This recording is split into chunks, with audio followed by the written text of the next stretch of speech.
చిన్నాయ్, నువ్వు రేపే ఢిల్లీ వెళుతున్నావు. వారం తర్వాత ఆ 25,000 నీకు అన్నయ్య పంపిస్తాడు. ఇదిగో నీ ప్రయాణపు ఖర్చులు 500. ఏంటి అన్నయ్య ఏమన్నాడా? అన్నయ్య ఆజ్ఞ అనుకో, నా రిక్వెస్ట్ అనుకో. ఇస్తున్నాను, తీసుకో. ఈ డబ్బు నీకెక్కడిది? యక్ష ప్రశ్న వెయ్యొద్దు. ఇస్తున్నా, తీసుకో. అంతేగాని ఎక్కడి నుంచి వచ్చాయి, ఎలా వచ్చాయని డీటెయిల్స్ మాత్రం అడగ. డబ్బులు నీకు ఎక్కడైరా? చెప్పానా, యక్ష ప్రశ్న అడుగుతున్నది నేను. ఎక్కడదా ఈ డబ్బు నీకు? అన్నయ్య చిక్కు అదే ఈ డబ్బు ఎక్కడదా నీకని అడుగుతున్నాను. చెప్పరా? అలా దబాయిస్తా ఉంటానే. నేను దొంగతనం చేసినట్టు, జోబులు కొట్టేసినట్టు. అయితే రౌడీ చేసి సంపాదించావా? నాన్న రౌడీని కాను. అయితే అప్పు చేసావా? అది చేయికి ఇది చేయికి ఇంతలో నీకు ఇంత డబ్బు ఎలా వచ్చిందిరా? ఏమిట్రా పెద్దోడా దబాయింపు? వాడు ఏం చెప్తే అది నిజం. వాడు ఎవరనుకుంటున్నావు? సాక్షాత్తు అన్నయ్య, ఇప్పుడు వివరాలు ఏమీ అడగద్దు. అన్ని తర్వాత వివరంగా చెప్తాను. వివరంగా చెప్తాడు. వదినా, తప్పు. వదినా, వదినా. ఏం బాబు? ఇదిగో వదినా, అన్నయ్య కోరిక ప్రకారం నీకు పట్టు చీర, బంగారు నగలు. బంగారు నగలు? బంగారు నగలంటే బంగారు లాంటి గిల్ట్ నగలు. అయితే రాత్రి మేము మాట్లాడుకున్న మాటలు. అన్నయ్య, ఇప్పుడు వివరాలు అడగద్దు, అన్ని తర్వాత వివరంగా చెప్తాను అన్నానా?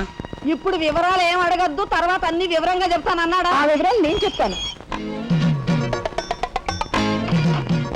అమ్మని, ఇది ఇంటి దాకా వస్తుందని తెలిస్తే అక్కడే నరికి పాతేసేవాడిని.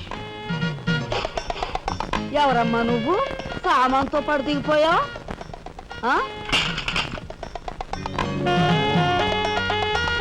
రావే, రఫ్ పడతా. Excuse me.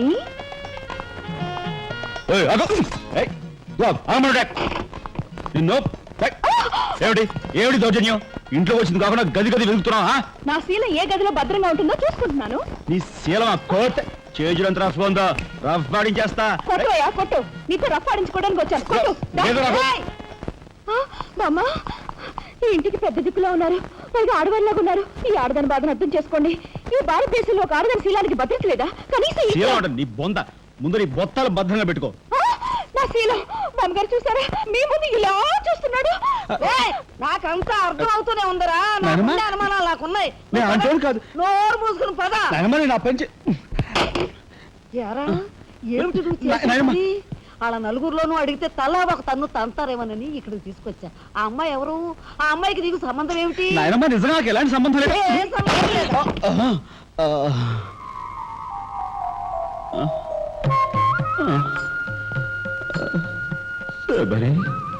ఏం జరిగింది? అయ్యో దేవుడు, నువ్వు వచ్చావా? అవును శబరి, నా శబరి ఆవేశం చూసి ఏం జరుగుంటుందా అని వచ్చాను. ఏం జరిగింది? ఇంకా ఆవేశం ఏమిటయ్యా? నీ అంశతో పుట్టిన నీ మనవడు ఏం చేశాడో చూడు. ఆ అమ్మాయిని ఎవరినో తీసుకొచ్చాడు. ఏనాడైనా మన ఇంటా అంటా ఉందా? శబరి, నువ్వు అనుకున్నట్టుగా చిన్నవాడు అలాంటి వాడు కాదే. నువ్వు అనవసరంగా ఆవేశపడలేవయ్యా అని సమర్థిస్తున్నావు. ఆ పిల్లేమో నా శీలమో నీ రోడ్డును పడ్డా అని అంటుంది. ఇప్పుడు ఏ ఆధారం లేని ఆ పిల్లని మన ఇంట్లో పెట్టుకోవాలా అక్కర్లేదా?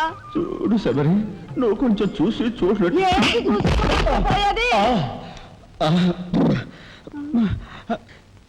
నాయనమ్మా, ఏం జరిగింది? అయ్యో దేవుడు, వెళ్ళిపోయావు. ఎవరే? ఎక్కడికి పోయారే? అక్క, దిక్కు ముక్కు లేని ఆడదాన్ని. భద్రత లేని ఏ ఇంట్లోనైనా ఉన్నాననుకో, నా శీల రౌడీలు పాలవదా? పోనీ భద్రతగా వెళ్ళి ప్రయత్నిద్దామన్నా వేల మీద డిపాజిట్ కట్టాలి. శీలవతనైనా నేను అంత డబ్బు ఎక్కడి నుంచి తీసుకురాను? నేను ఆ అమ్మాయి విషయంలో ఒక నిర్ణయానికి వచ్చాను. నువ్వు నాకు అడ్డు పడ్డావో నా మీద ఒట్టే. నీకు అనుకూలమైన ఇల్లు దొరికే వరకు నువ్వు ఇక్కడే ఉండమ్మా. నిజమండి? అవునమ్మా, నువ్వు ఇక్కడే ఉండు. బామ్మ, తప్పుకోండి చిన్న బాబు గారు. బామ్మ, మీరైనా నా బాధను అర్థం చేసుకున్నారు. నా రూమ్ ఎక్కడా? రైటా లెఫ్టా? రైటే, బాత్రూమ్ ఉంది, వెళ్ళు. మీరా ఇటు వెళ్ళమ్మా. థ్యాంక్స్ బామ్మ. తర్వాత చూసుకుంటా. ఏమిట్రా వేలు చూపిస్తున్నా? ఒకవేళ అదే మొత్తం 5,000 చూపించి ఇక్కడే ఉండు అంటున్నాను.